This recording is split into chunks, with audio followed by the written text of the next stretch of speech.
Hello, this is Jolanta from the YouTube channel English with an Erudite. I teach English here. I teach English online and face-to-face in my home. Welcome. I love nature and I'm passionate about bird watching. So today's lesson is on bird idioms and bird collocations. As usual, you're going to find the key vocabulary in the description box below. Let's start, shall we?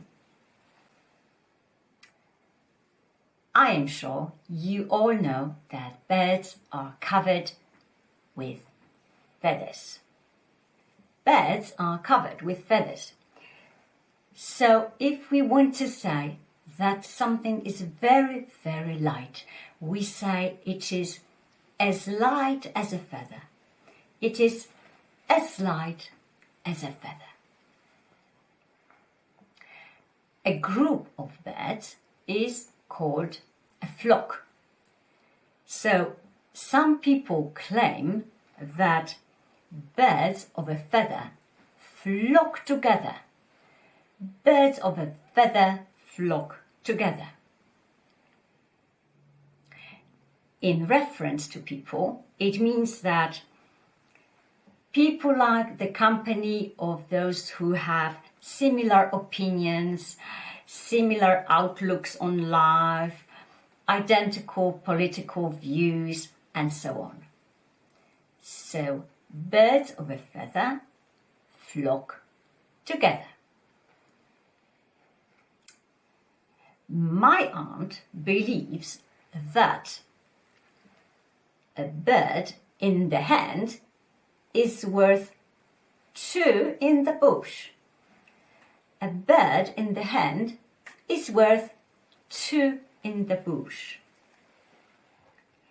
In short, she thinks it is better to keep and enjoy something that you already have than to risk losing it by trying to get much more or trying to get something else. Sometimes it is possible to kill two birds with one stone. We kill two birds with one stone, which means that we achieve two things at the same time with one action. So I hope one day you kill two birds with one stone, metaphorically speaking, of course.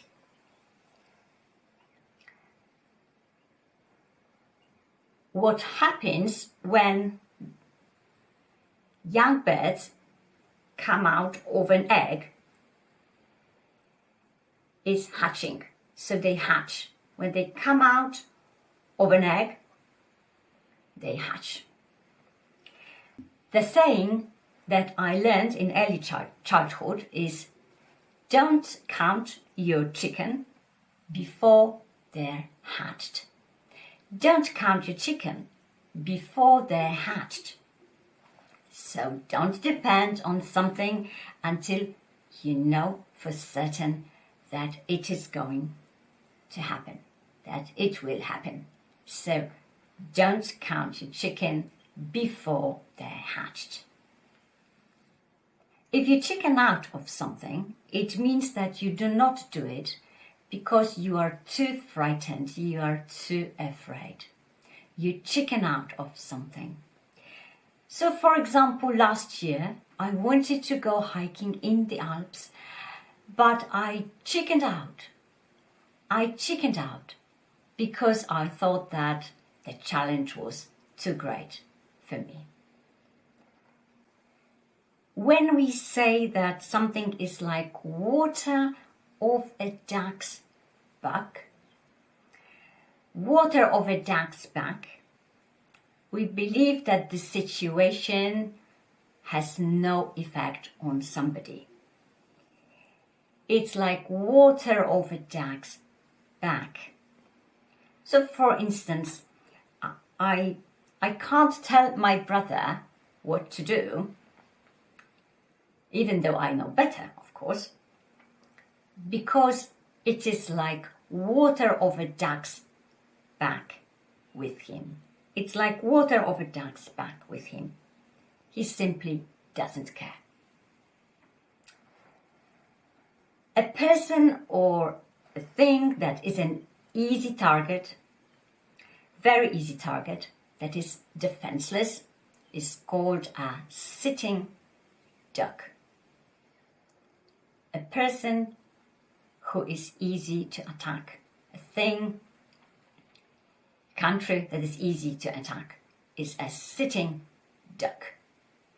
A hen party or a hen do is a party organized for or by a woman who is going to get married soon. Such a woman is called a bride-to-be. A bride-to-be organizes a hen party, and only her female friends are invited to such a party. So, for example, my best friend's party was really fantastic, and we didn't go to bed until 5 o'clock in the morning. My best friend's hen party was so great that we didn't go to bed until 4 o'clock or 5 o'clock in the morning. A hen party. A hen-packed husband is a husband who does everything whatever his wife wants him to do. Is a hen-packed husband. An example sentence with that expression would be, I feel very sorry for Mark. He's such a hand-packed husband with no opinions of his own. A hand-packed husband. If someone is as wise as an owl, it means that this person is extremely wise with lots of experience and knowledge. As wise as an owl. He's as wise as an owl. As far as I know, but I might be wrong, the owl was once a symbol of Athena or Athena, the Greek goddess of wisdom. I would love to be as wise as an owl. If someone goes to bed very late, such a person is a night owl. A night owl. You know that owls are very active at night. So a person who doesn't go to bed before midnight is a night owl. I remember, for example, that my younger brother was a real night owl and he stayed up until 3 or 4 o'clock in the morning. He was a night owl. Finally, some people claim that one swallow doesn't make a summer. So perhaps we shouldn't take too seriously a small sign that something is going to happen or that something is happening, because the situation might still change. So we say, one swallow doesn't make a summer. One swallow doesn't make a summer. I hope that right now there are many swallows in the skies above your head and that you are enjoying their gentle chirping. Thank you for watching. Bye bye.